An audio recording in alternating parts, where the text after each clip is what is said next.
This is Vermont Edition. I'm Michaela Lafrac. Happy Town Meeting Day to all those who celebrate.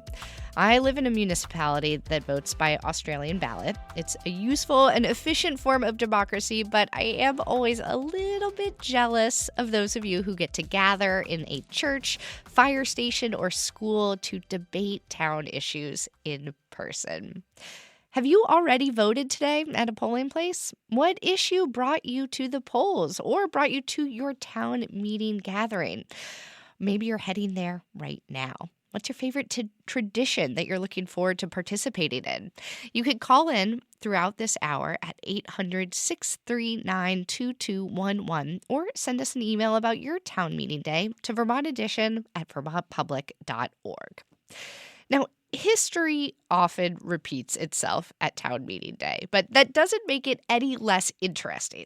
Later in the show, we're going to hear about how, over the last 4 or so decades, Vermont towns have had debates on national and international issues, as well as local ones. We're also going to hear a fascinating story from a town meeting in 1982, so be sure to stay tuned for that. Vermont Public has reporters stationed all across the state today. We're going to head first to Rutland, where a mayoral race is bringing many residents to the polls. Incumbent Michael Dunges is being challenged by former Rutland City Clerk Henry Heck. Nina Keck is stationed in Rutland. Nina, welcome. Hey, thanks. So what's the mood and turnout been like so far at town meeting day? Well, I've been going to the various polling locations this morning, and it felt kind of sleepy. I'm at the Godnick Community Center right now, surrounded by a sea of colorful political signs. It's kind of surreal, and things are really picking up with the lunch rush coming into vote. So I think it's been steady with voters, but there's been you mentioned the mayor's race, Yeah. which is, I think, what people are talking about. There's no big polarizing other issue, like a $30 million bond vote for a new sports complex or fluoridation that has come up before in Rutland that get a lot of people talking on both sides. So yeah, the focus this election has definitely been on the mayor's race, and I've been hearing from a lot of voters this morning who like both candidates. Michael Dunges, the incumbent, people point to the fact that, hey, he's young, he's got a lot of energy, he's 44. They like what he's been doing about promoting housing in Rutland. They like that he is making progress with a proposed hotel for the downtown here using a TIF district funding mechanism that'll help make cleanup of certain downtown sites easier for developers. There's been a lot of momentum behind him. People are also very familiar with Henry Heck, the challenger, who was the city clerk, as you mentioned, for 14 years. He currently sits on the Board of Aldermen. People like both candidates, but there was a problem about last month. Henry Heck got in some trouble when he made some disparaging comments about the police department, and that I'm finding, talking to voters this morning, is definitely having some blowback. And I will play some tape in a second, but just for some backstory on that.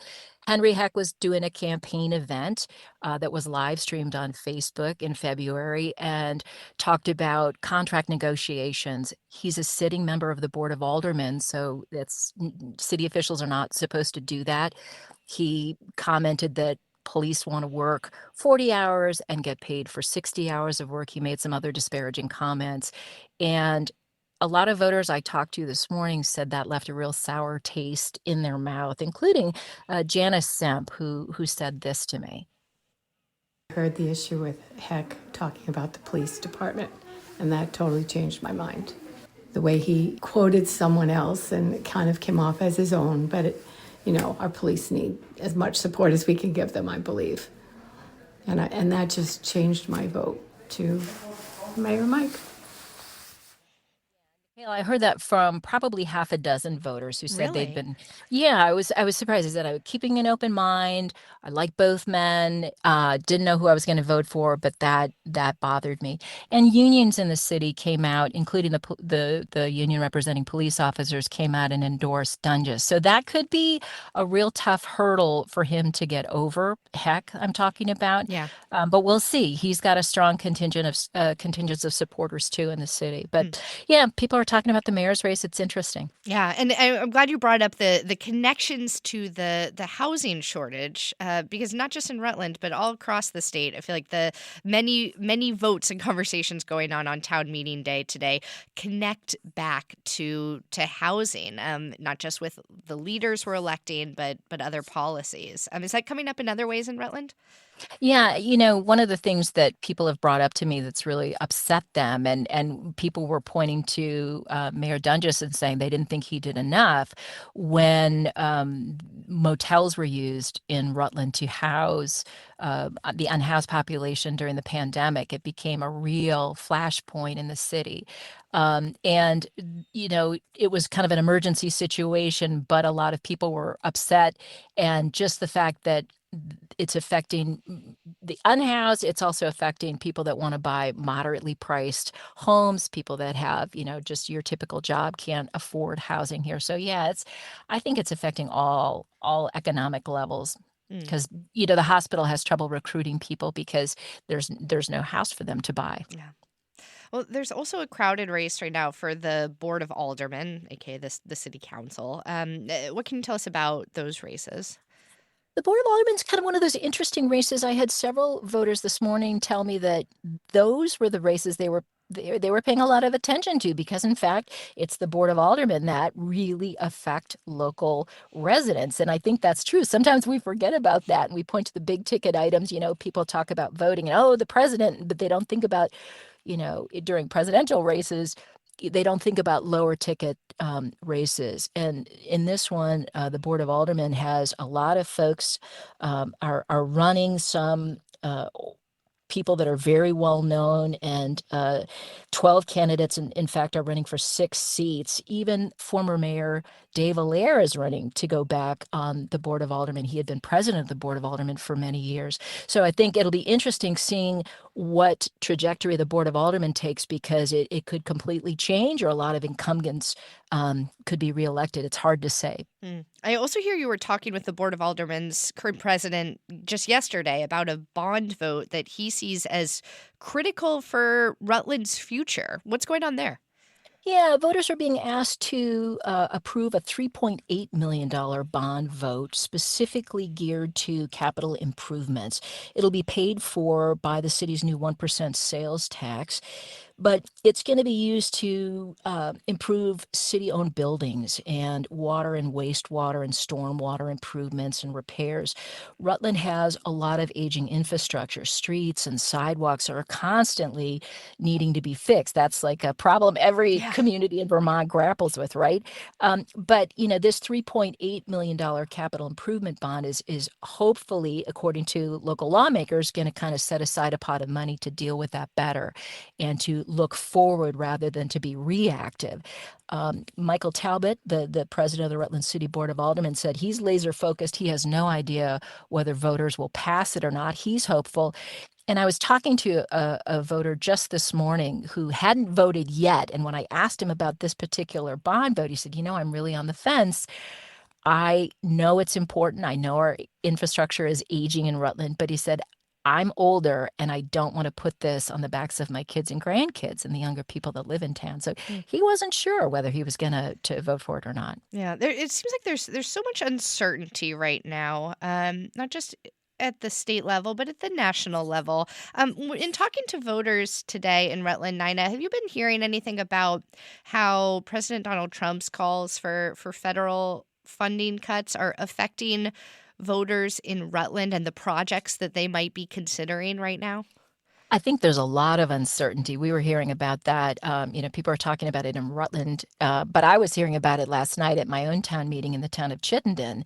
A lot of concern, a lot of people saying, we just don't know what's going to happen. We don't know how any of these, funding shortfalls are going to impact us at the local level. So yeah, that's something that I've been hearing a lot about. And also just the disconnect, the hyperpartisanship at the federal level and protests that went on this past weekend in Waitsfield when the vice president came to visit. It's got a lot of people talking and kind of wringing their hands and kind of wondering, how does that sugar out at the local level with our own politicians? And it's a question that I put to a Rutland City voter named John O'Connor. He and his wife Sheila were voting this morning. And I just said, well, how does that federal disconnect make you think about local voting and the politics here at the city level? And this is what he had to say.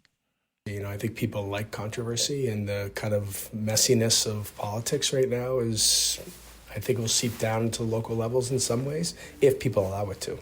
And so that's my big thing, is that if you allow all the noise to confuse what's going on here, that's not good for people who are looking out for the Rutland area. So again, that's John O'Connor. He's a Rutland City voter. And I liked what he said, if we let it happen. If we let it seep down. Yes. Another semi-connected to maple syrup and the sugared season metaphor, just like your see how it sugars out line. Sorry. I loved it. I've been living in Vermont too long. It's very timely.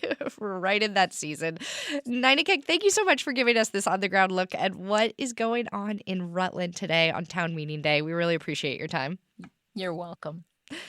Well, let's head now to Caledonia County, where reporter Lexi Krupp is in Lyndon. Lexi, how's it going there? Hey, pretty good. The floor vote just wrapped up, so some people are still milling around and voting by Australian ballot, but it's pretty quiet now in the gym. Yeah, so tell us a little bit about the scene. You said you're in a gym. What does Lyndon's town meeting look like? Yeah, so this was the first year they had a floor vote since 2020, and it was held in the gym attached to the municipal office building. And it was a little bit rough. There was no sound system, and the gym needs some repairs, so a part of it was roped off. Even before 2020, they had held town meeting in different locations. So this was the first time it was being held here. But it was a pretty good turnout, almost 100 people here. Most of the chairs that were set up were full. So as you mentioned, this is a significant town meeting for Lyndon. It's the first in-person meeting since the pandemic. Do you know why they didn't come back in person earlier? Governor Phil Scott enabled towns to hold an Australian ballot instead of an in-person vote for 4 years, and so that's what until last year, and so that's what the town decided to do. And this was the first year that they were required to hold a floor vote. And there was also a vote about whether or not to go to Australian ballot regularly. That's the system of voting in privacy on a uniform printed out ballot rather than in public during a big meeting. Talk to us about that vote. What was the response and what were the results? Yeah.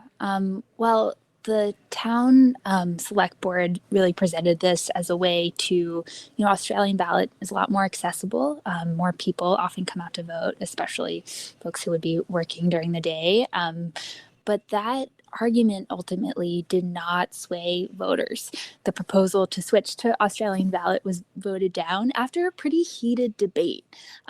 Former state senator Joe Benning spoke about this. He was also the town moderator for many years. Let's take a listen. Yeah. Democracy was never meant to be convenient. If we keep ceding our ability to meet as a group and come here and debate, that troubles me deeply. So that, it could have been that this was the first town meeting day floor vote since 2020 and the last, but going forward, they'll continue to have a floor vote based on the vote today, and they're gonna work out this. It'll probably be in the gym, and they'll make some improvements just to make it a little more comfortable for people. Yeah. Well, speaking of infrastructure improvements, Lyndon was hit really hard by flooding last summer and the summer before that. It knocked out bridges and destroyed homes and washed away roads. Were any of the measures being discussed today about flood recovery or resiliency? Yeah, in the budget, a number of items included expenses related to flooding this past summer, like paying volunteer firefighters who were responding to calls and repairing highway damage and just expenses related to cleanup. They also, in the budget, included some more swift water rescue equipment for the fire department, along with, ropes and lighting and air tanks and hoses and nozzles and all that stuff. So it was repeatedly referred to, throughout the meeting. And I read in VT Digger that Lyndon had to take out a $15 million line of credit after last year's flooding to repair roads and its municipal office building and a bridge and water and sewer plants. To put that in perspective, that's more than twice the amount of Lyndon's annual budget, which is a little more than $7 million.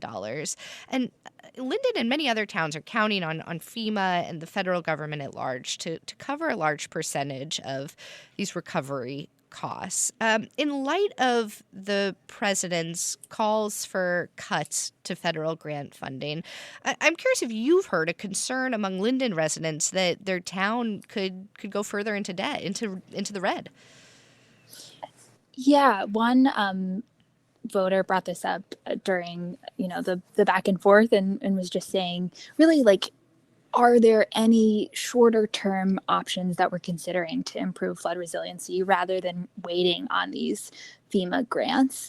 And the select board member who responded said, we're going to continue to rely on FEMA funding because we haven't heard anything to indicate that those federal funds are going away, and we can't afford to to pay for some of these big repairs just on our, but the town itself. So they said we're not prepared to increase tax burden on folks. We know people are really hurting. So they're gonna they're doing this federal grant route and hoping that pulls through. Vermont Public reporter Lexi Krupp is in Lyndon today for town meeting day. Lexi, thanks so much for talking with us. Thanks for having me. While many towns are focused on internal issues, like we just heard from reporters Lexi Krupp and Nina Keck, some are debating more national or even international concerns. Coming up, we'll learn more about the history of town meeting day votes on things like nuclear arms freezes, anti-war resolutions, and more. That's in just a minute. Stay with us. Welcome back to Vermont Edition. I'm Michaela Lafrac. History often repeats itself on town meeting day. Take school lunches. Right now, Vermonters are debating whether the state should provide free meals for all public school children. But back in 1950, on town meeting day, the town of Pittsford in Rutland County was considering funding its own school lunch program. The U.S. Department of Defense produced a video about it called "A Town Solves a Problem." Finally, the time comes to discuss the granting of funds for the hot lunch program. Since this proposal involves the appropriation of new funds, the reasons for it must be stoutly presented, and interest runs high. But some do not like new ideas, and the opposition spokesman argues that many things must be considered when the taxpayer's money is an issue. Hot lunches are nice, but children in his day did well without them. This plan seems to favor just a few, he says, so they must have good reasons. Dr. Benton, the much-respected town physician, asks to speak. He is concerned about preventing of illness among school children and urges this expenditure of public money as a means of protecting health. He argues that public health is the concern of all. Yet the opposition still believe this is a selfish proposal. And so a vote is called for from the floor. Now, arguments for and against are all in. Each person must make up his own mind, yes or no.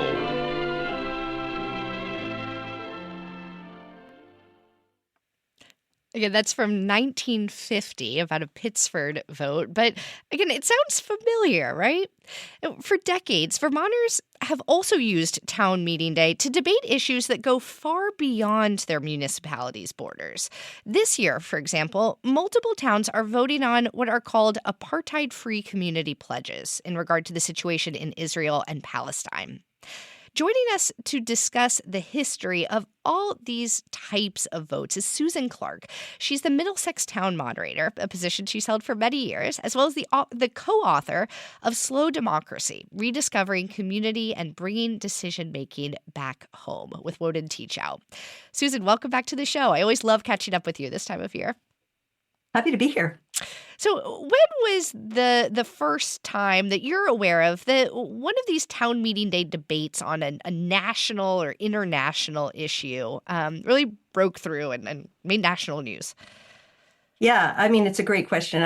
I'm not an actual historian, but I love looking at how we in Vermont, how New England talks about its issues. And, if you think back in the day, the towns really were the form of government we had town meetings before we had a state, and so it does make sense that we would have been talking about these kinds of things. And you mentioned the whole nuclear freeze thing, which I think we'll talk about. But when I was reading what UVM Professor Frank Bryan wrote about that, he said that those nuclear freeze debates received more national and international attention than any town meeting issues since Vermonters opposed Jefferson's Embargo Act of 1808. Oh, wow. I was like, wow, what was the that old about? Embargo Act? The embargo, Never the good old Embargo Act. No, but I mean, it was quite hot. It was Jefferson saying shutting down all trade with Canada. And this goes back to, the British impressment of American troops, it is, kind of ultimately what led to the War of 1812. But, Burlington, Shelburne, Milton, Castleton, they all called on Congress to have Jefferson lift that embargo with Canada. Yeah. And then in the 1980s, there was this push to make a statement about about nuclear weapons and the standoff between the U.S. and the Soviet Union. What do you know about that time? Yeah, so 1982, it was more than 150 Vermont town meetings passed resolutions calling for, what they called at the time a nuclear freeze. The U.S. and the Soviet Union to stop developing nuclear bombs. And if you think about it, 1982, the Cold War had been going on for decades. There had been this recent increase in tension because the Soviet Union had invaded Afghanistan, and people were terrified. They were really tired of having this threat hanging over their heads. And President Reagan was about to address the nation on this whole situation. And there's this great quote from Jim Lair, the McNeil-Lair Report on PBS, was interviewing Dan Quayle. He was a senator, then it was before he was vice president. And Jim Lair says, "You said it's not going to be the folks at town meeting who are going to resolve this thing, but isn't that what has happened? Isn't that the reason that the president is speaking on it tonight? Because the people at town meeting raised this issue." And Dan Quayle said, no, that's definitely, he said, it wasn't some grassroots caucus taking place in Vermont. And he said, no, this is military experts that are making the call. But, it certainly did raise awareness, got people's attention. Yeah. I found this 1982 New York Times article reporting on all these resolutions, and they quoted this one Putney resident that was arguing that this issue should be on town meeting day ballots because if there was a nuclear threat, thousands of people living in New England cities would move to Vermont, which was part of the official federal crisis relocation plan. And he said, if dealing with the question of civil defense is town business, it is also town business to deal with the root cause and not just the symptom. The root cause is the nuclear arms race. I found that coverage just fascinating. But Susan, let's jump ahead a couple decades to the early mid-2000s. That's when a number of Vermont towns passed resolutions calling for an investigation into the use of the state's National Guard in the Iraq War and for the withdrawal of U.S. troops from Iraq. I wonder if you could talk to us about these resolutions and also just the fact that these are non-binding measures. So what exactly does that mean?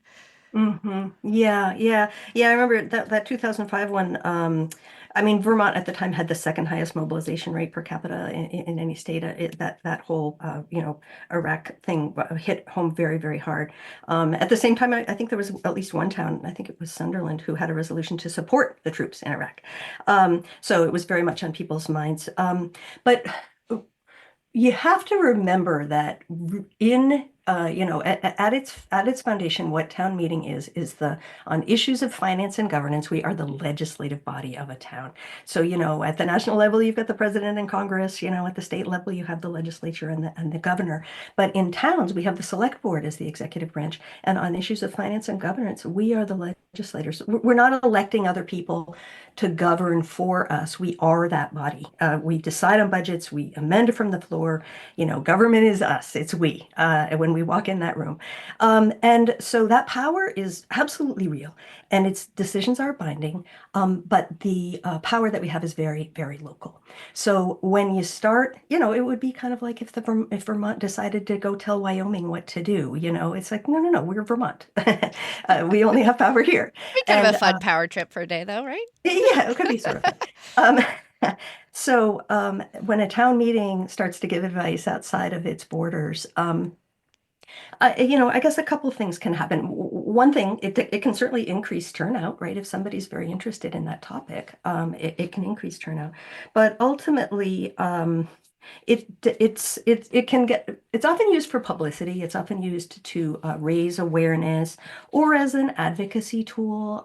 When you say to people, 150 towns voted to do X, it sounds powerful. It's sort of a glorified public opinion poll in a way, that can get a lot of publicity. But for the people who are involved, you have to ask what happens, because it can feel confusing. It can ultimately actually feel disempowering. It can kind of have collateral damage on the institution itself, because rather than being that legislature that town meetings are designed to be, deliberating and deciding on action items we can amend, that make a difference, a real true difference locally, this becomes more like a public hearing.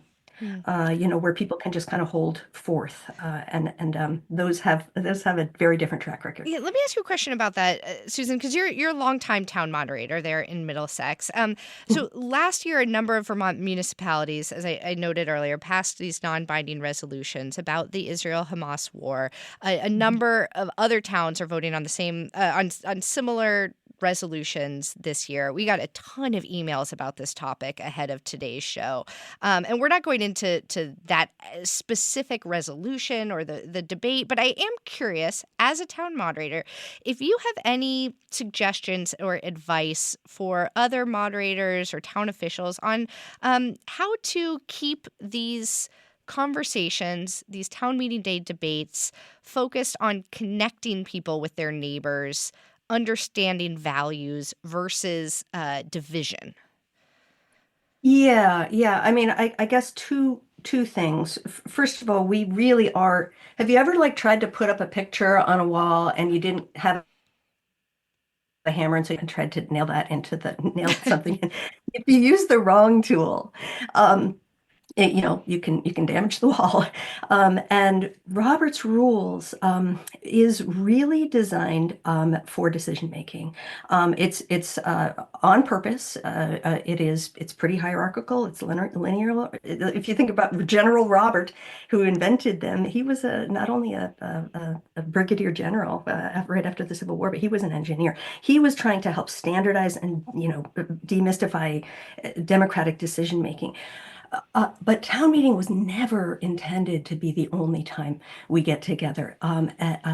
It's intended to be a decision-making moment, but what is supposed to lead into town meeting are those values clarification conversations. So town meetings aren't great for exploring values. You were supposed to have done that ahead of time. And there are some wonderful tools for doing that, for getting people together in small groups, sharing their common experiences, identifying their values, letting everybody speak. I would urge a town that was going to pick up a hard issue like this to have pre-meetings around those very specific topics, so that people really can speak their hearts, and get at some of those difficult tensions that we hold between oftentimes two good things, things that we care about together. Yeah. At the meeting itself, bring pie. That's my right. advice. We do the best we can. Yeah. It's interesting. I mean, I'm not, every town has to decide what they want to do, but if you don't want to discuss an article at a floor meeting, you do have the opportunity to, decline to take a position, not pass or fail it, but colloquially, it's just called a motion to pass over. Well, I want to play one more piece of archival tape that we have for today. It's from 2008. And this was when Brattleboro residents there were voting on a measure instructing police to arrest President George W. Bush and Vice President Dick Cheney for crimes against the Constitution. This was also in the midst of the Iraq War. This is a report from WPTZ. Let's take a listen. On town meeting day, people in Brattleboro will vote on whether the president and vice president should be indicted and arrested for war crimes if they ever set foot in Vermont. But this isn't the first time Vermonters have taken on the Bush White House. Last year, the state legislature voted on Bush's impeachment, but nothing happened. How many caskets are we shipping home every day? And so far, what have we achieved in the Iraq War? Absolutely nothing. Ron Taylor is a fierce advocate of the proposal. He knows that the town may not have the authority to issue an arrest warrant, but he thinks the proposal alone will accomplish the underlying goal. Even if it wasn't legal, I think the message should be known that we don't want you here. We want you to get out of here. We want someone in there that's responsible. We want someone that's going to stop all this stuff. Susan, do you remember that time? Tough times. Wow. Yeah.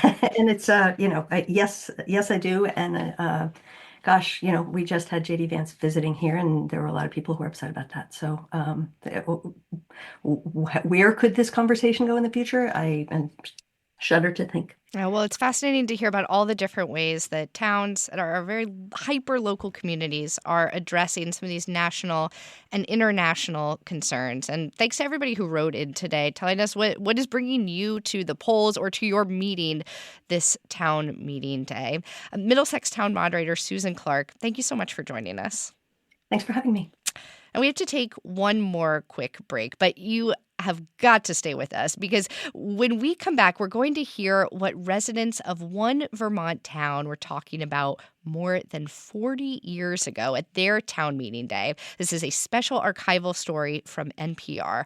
That's in just a minute. Stay with us. Welcome back to Vermont Edition. I'm Michaela Lafrac. Part of the magic of town meeting day is that for many towns, it never really changes. The same people are there year after year in the same school gym or firehouse with the same potluck dishes, arguing in a neighborly way over the same core issues.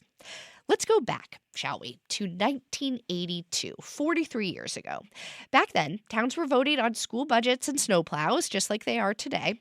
Most towns also debated an issue dominating international headlines, banning nuclear weapons in the U.S. and the Soviet Union. In 1982, Ronald Reagan was the U.S. president, Richard Snelling, Dick Snelling was Vermont's governor, and Bernie Sanders was not a senator, but the mayor of Burlington.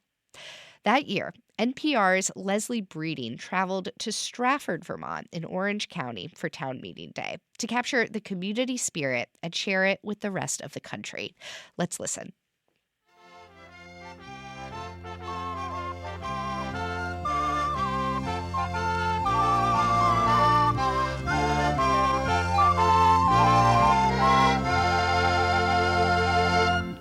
The earliest sign of spring in many New England states is the town meeting. Most people get the day off from work and gather up the kids and head for a meeting hall to talk about how their town will be run. It's a tradition dating back to church meetings centuries ago. We visited Stratford, Vermont, a small and secluded village of trade and agriculture and beauty. At its center, a remarkable meeting house used just once a year. 7:30 in the morning. Ike Kendall, he's the road commissioner, starts the wood fires in the number 2 stoves and the big number 5 up near the stage. It's March 2nd, still cold, 2 feet of snow on the ground outside. Yesterday morning we was up here. There was about 20 below zero in this building. It was cold.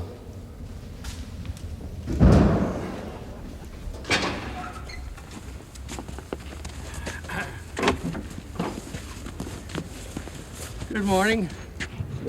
It's 9:30, and folks start arriving in groups up the hill. Neighbors who may not have seen each other all winter greet and exchange news. The hall is a one-room meeting house built in 1799. It's tall, wooden, white-painted, topped with a spire. The windows are high and narrow, like a church. It's an impressive feeling to walk into that building. It's an impressive feeling to see it from the outside, first of all, because of its excellent location and its great severity, an austere building. And you walk in and it's austere inside, and I at least very much get the feeling that a lot of generations have done their business here.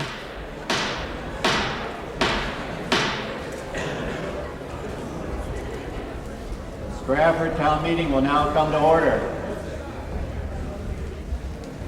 This morning I have asked Lori Hubbard to lead us in the Pledge of Allegiance to the flag. So if you'll all stand, please, she will lead us in the Pledge of Allegiance.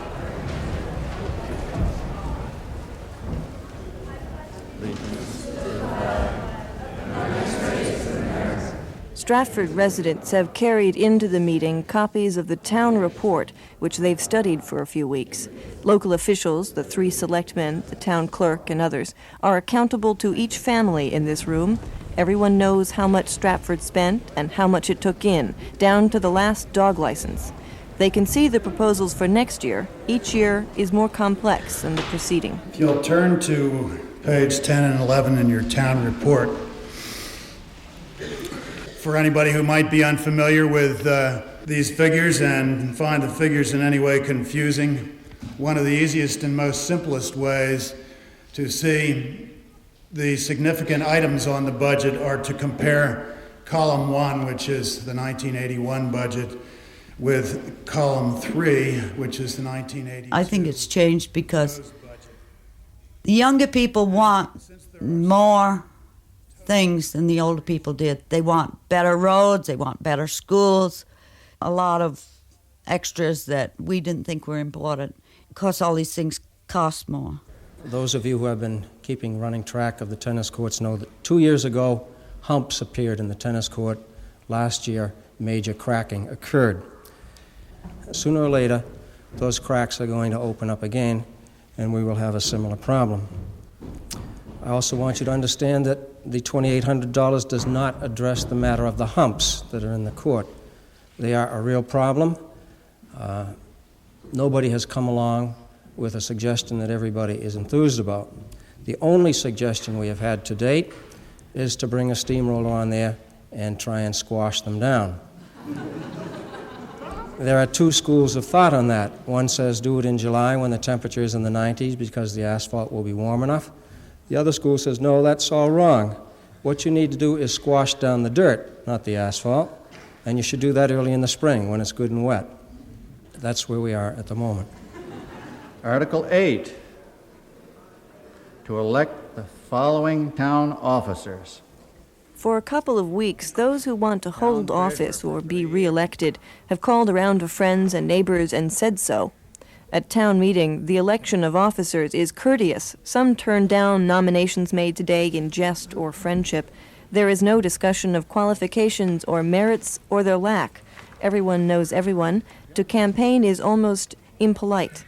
I would say it's an excellent dramatization of exactly what direct democracy entails. All of the weaknesses and all of the strengths of a direct democracy. In years ago, used to be a little more alcohol slung around here than there is now.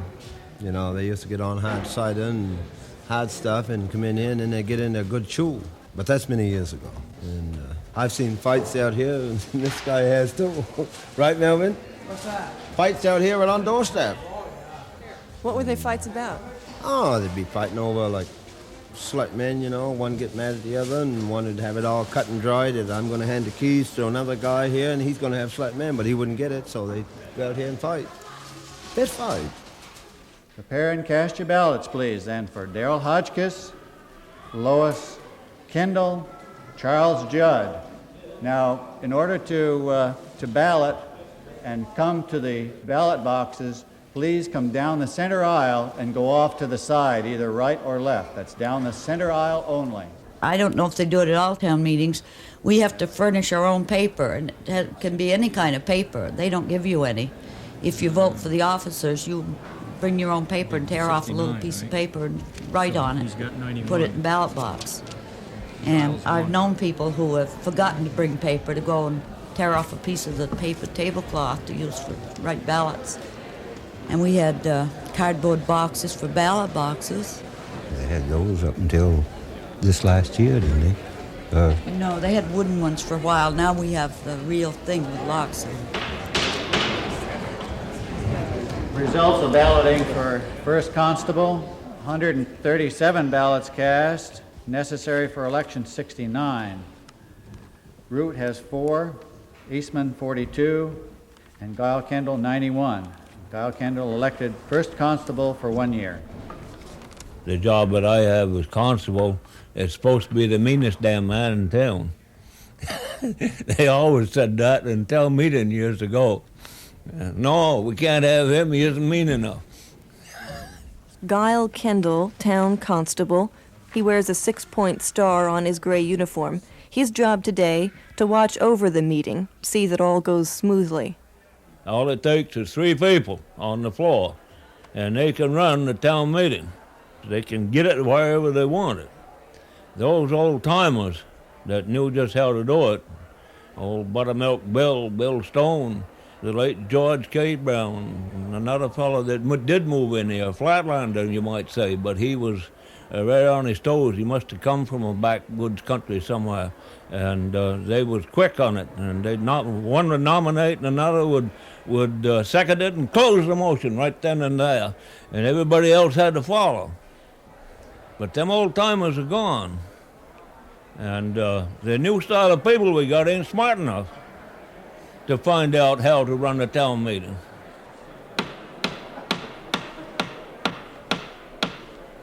Results of balloting for town agent for 1 year. 169 ballots cast, necessary for election 84, of which Darrell Hodgkiss has 98, and therefore elected town agent for 1 year. By now, the tops of the wood stoves are no longer visible under bean pots and casseroles and pans full of food for lunch. The smell of it cooking is too much for the voters to bear, and during one ballot, the ranks break and the town meeting tumbles into a lunch recess that lasts longer than it's supposed to. The PTA has outdone itself. Those are Celia's beans. Olive and Hazel Lewis always bring beans. See, the lunch is a big deal at town meeting. It's a classic church supper extravaganza type of thing. Lots of kinds of pies and cookies and sandwiches for a little lunch and casseroles and other things for a bigger meal. And baked beans. And baked beans. And last year, the baked beans were being kept on the wood stove to be kept warm. And evidently the wood stove got too hot. The casserole couldn't take the pressure. And suddenly there was a large gas from those people standing near it, and many bodies leaping away, and the sizzle of burning baked beans filled the room, and black smoke goes to the ceiling as these beans hitting the very hot surface of the wood stove, of course, were instantly vaporizing. When the last piece of cherry pie is gone, Ike Kendall stokes the fires again. The sun's gone in for a while, and it's snowing a bit. The most difficult issues are ahead. We're back to our town warning. Article 11, to see if the town will vote to authorize the delinquent tax collector to advertise for tax sale. Strafford's been generous with folks who get behind on paying taxes to the town. Now selectmen warn of a brand new concern, a possible budget deficit. And there's the problem of whether to reassess the value of everyone's land. It hasn't been done for 16 years. This afternoon talk on taxes and the land inspires more people to get up and speak than the meeting has heard all day. Mrs. Freeman. Well, supposing your property, say 100 acres, say, it's probably might be worth 10 or 2,000. If you owe $1,000 taxes on it, for instance, would they sell land to pay the $1,000, or would they sell the whole piece? It's my understanding that the town cannot subdivide the land to sell only that portion equal to the amount of taxes due. And again, my understanding is that they have to sell the whole piece. Yes, but supposing the piece is worth more than the taxes are, does the landowner get the difference? It's my understanding that there is no established policy about this at present in the town. And it strikes me that we're going from extreme laxness to a violently punitive measure all in one jump. Isn't there some more reasonable proposal that could be substituted for this one? I don't know. I think 1 year is awful short. I know my grandfather lost his house and his farm during the Depression, and it's not because he didn't want to pay his taxes. It was a situation in which people couldn't make money and people couldn't get work. And I would say there's possibilities in this country of a situation like that happening again. As everybody knows, I own a large section of land. I own 400 acres, a little over. Now, if $100 sold for around 98, and that's 4 times my tax. Now, I paid over $1,200 this year. That would be close to $5,000. I couldn't possibly pay it. Mrs. Freeman pointed out that she pays $1,200 taxes on her 400 acres. I pay over $1,000 on my 3. And I think there's a little discrepancy there that should somehow be rectified.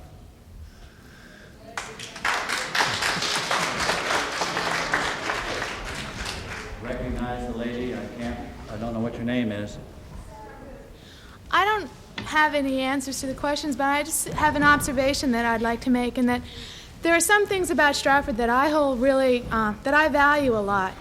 And it's the village that we have, and the people that live in it, and Mrs. Freeman's land that's not subdivided and everything. And it seems to me that we're going to force people like Mrs. Freeman and other landowners in this town to not be able to afford it. And it's not, I mean, I don't have any answers, but it just seems really sad to me. The debates take hours. Finally, Strafford votes yes to reassessing the land. Despite its fears, the vote is almost unanimous, and it votes to remain generous with those who can't pay their taxes on time. The town can wait for tax money. It doesn't like to see land taken away from folks in trouble. It's dusk outside. The meeting's gone on longer than any in recent memory. The final question is out of the ordinary for Strafford's town meeting. It calls on the Vermont legislature to ask for a freeze on the production of nuclear weapons in the United States and the Soviet Union. Those of us who are in favor of this feel that it is an issue of survival, not in the long term, but in a much shorter term than we would like to hope.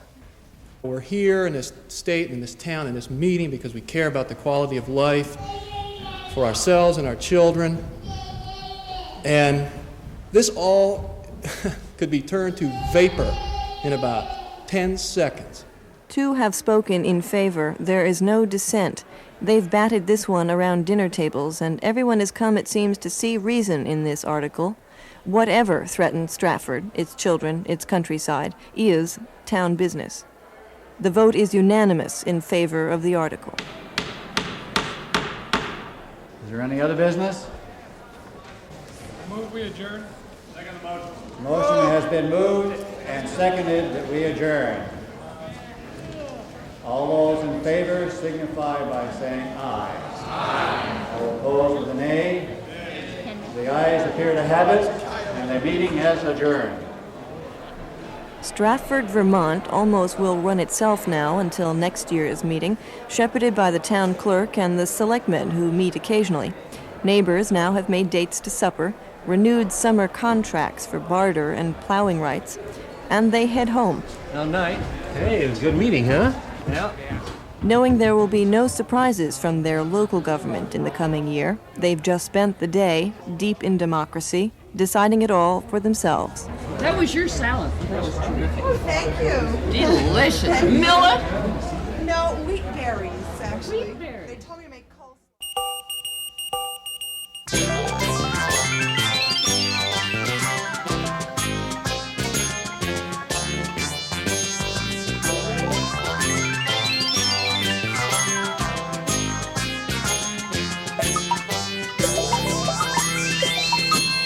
This is NPR, National Public Radio. Well, you can't beat that music from NPR in 1982. That story from Strafford's town meeting was reported by NPR's Leslie Breeding. Special thanks to Michael Cullen at NPR, who engineered this original piece, and to Vermont Public's Phil Edfors for helping us get this story on our airwaves. Today's show is directed by Aaliyah Papes. Our managing producer is John Ahrens, and our producers are Andrea Lorian and Daniela Fierro.